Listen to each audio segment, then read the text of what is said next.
Hello everybody, player ratings time after Liverpool beat Southampton 4-0 at Anfield. Me today, no Chris Pajak, so I'm going to try and do this as much as I can, because last time I did player ratings was in Salzburg with me dad, and we got told off for being too harsh, although it was a really difficult game. It was a really difficult game to rate these players because, bizarrely, it was so poor in the first half, I thought, and then they came out a completely different team in the second, so I'm going to try and do an average and do an overall. So I'm going to start with Alisson, who I thought made some good saves, particularly in the first half. Again, the last few games, Alisson's been really, really key for us if you think about it. In terms of just making saves that he should be making, but also making one or two saves that prove his quality as well. So I'm going to give Alisson, I'm going to give him an 8. Actually, I thought he was good. I thought without him, perhaps you end up a goal down in the first half.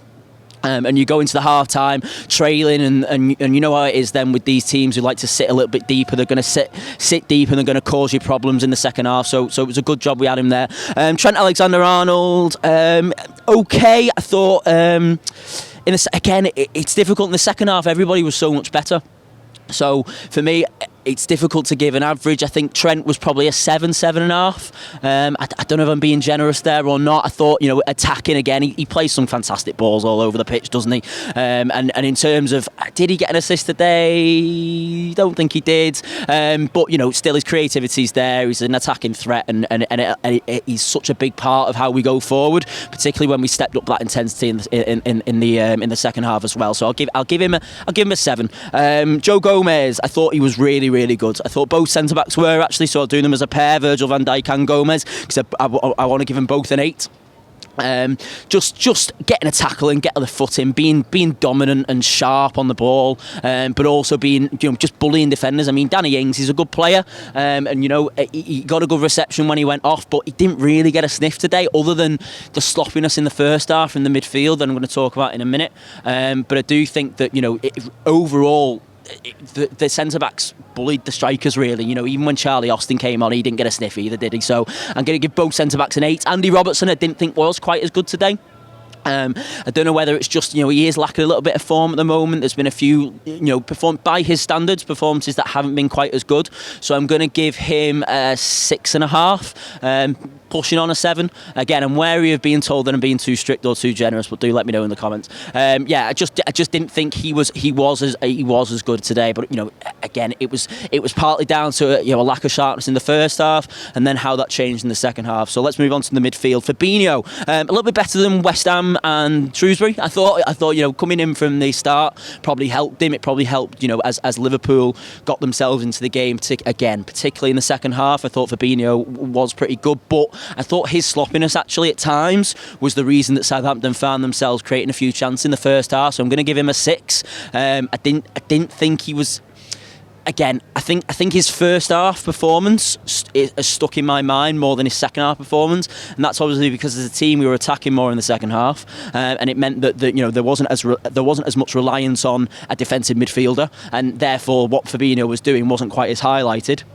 But I do think that in the first half, he gave 1 or 2 balls away. And again, it's just, I am aware he's been injured, so it's just about him stepping up and getting those minutes into the legs. I think it was good for him to get 90 minutes today, because now obviously he's going to go off. He's going to have his winter break like the rest of the first team squad, and hopefully then when it comes to Norwich in 2 weeks' time, he's going to be pretty much back to full fitness and match sharpness as well. So a 6 for Fabinho. Jordan Henderson, fantastic. I mean, he's been so good, hasn't he? And I said him in match reaction, literally just before he scored, I was thinking, he hasn't been quite as influential on the ball today, but he's run himself into the ground. He's giving his all. He's giving his 100% effort. Just before the chance for his goal arises, he's pressing the goalkeeper. He's pressing the centre backs really highly, and then the goal comes. And again, you can see how much it means to him. So I'm going to give Jordan Henderson a 9 today. I thought he was absolutely fantastic. Gino Wijnaldum, I thought was a little bit weaker. Again, I think the first half performance is sticking out in my mind more than second half performance, but again, he showed his qualities as well, in terms of his strength on the ball, his keeping possession, his passing as well, his driving forward at times, which I thought was really good. I thought he was good, so I'm going to give Genie a 7.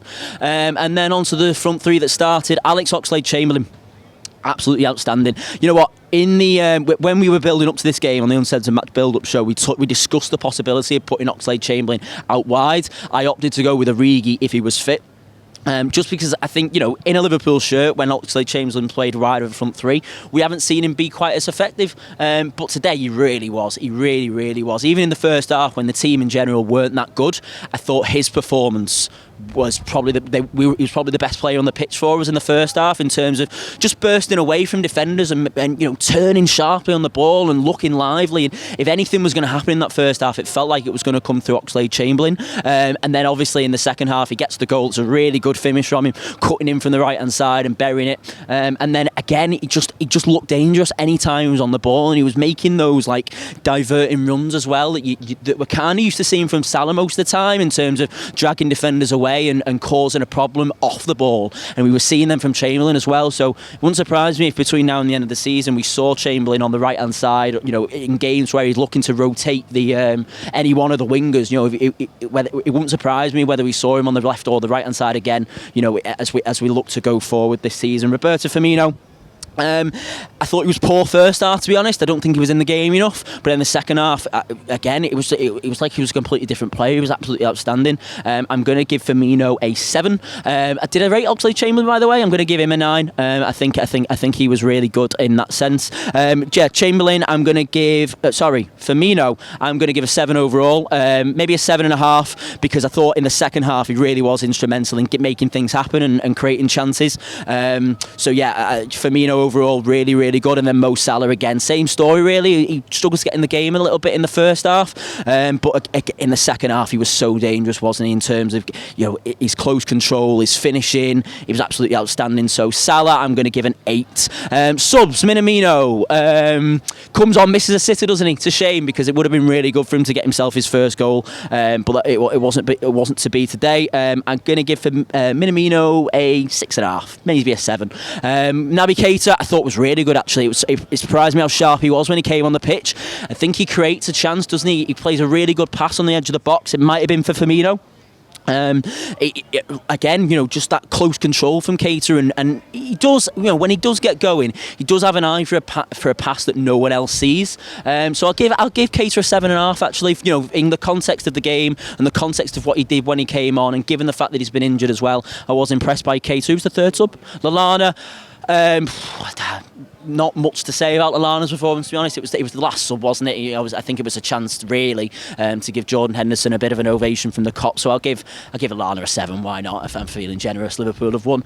So let me know if you agree or disagree with any of these ratings down in the comments down below. Subscribe to the channel again, like this video, head over to the redmentv.com for a 30-day free trial. You'll get all of the post-match content over there, the instant match reaction with me and Mr. Matt Lockett, who is behind the camera currently, and then obviously all the content throughout the week as well. So thanks for watching. Ta-ra.